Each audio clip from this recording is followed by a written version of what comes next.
バカ者、貴様はこの時期を何と心得ておるのだ。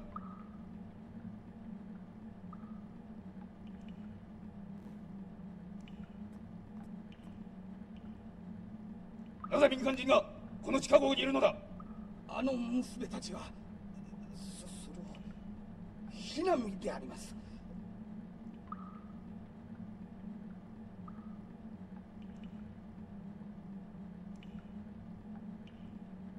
空襲に遭いこの地下壕に避難してきましたので。民間人をこの営舎に入れてはならんとあれほど言明したではないか。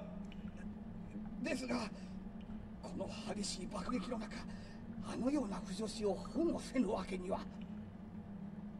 スマーゴ長、貴様はこの計画の重大さを理解しておらぬようだな。お前が妹をかくまった頃とは状況が違うのだ。我が軍の総力を消している混合計画の成功は、我が帝国が諸外国の侵略から大陸を再び取り戻し、大アジアの名手に返り咲くための礎である。故にどのようなことがあっても計画を頓挫させてはならんのだ。どのような些細なことであっても計画の将となる可能性のあるものは排除せねばならん。ですが貴様、王国の未来を破壊するつもりか。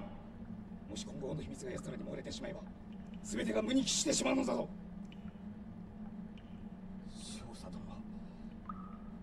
自分は時々わからなくなることがあるのです。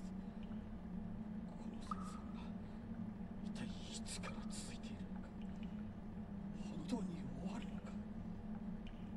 そもそも自分がこの地下壕に配属されたのはいつだったのか。少佐殿、教えてください。自分の妹がこの地下壕に来たのは一体どのくらい前の出来事だったのです。そんなに昔のはずはないのに、もう何十年も時が経っているように感じてしまうのはなぜでしょう。何故そのような疑問を持つのか。自分でもよくわからんのです。しかし一度そのことに気づいてからはもう何をどうしていいか。少佐殿、自分はあの民間人に出会った瞬間、ふとこんな考えが湧いたのです。もしかしたら自分たちの知らないところで戦争はすでに終わってしまった。バカなことを言うな。スマー校長、貴様はあの娘たちに惑わされたのだ。貴様ほど任務に忠実な兵士がそのような気弱なことでどうする。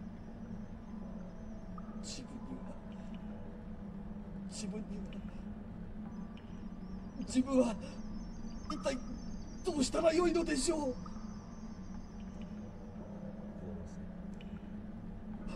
その民間人を殺すのは貴様の手でしますし、これは命令だ。しかし反論は許さん。命令だと言ったはずだ。スマゴ長、指令を与える。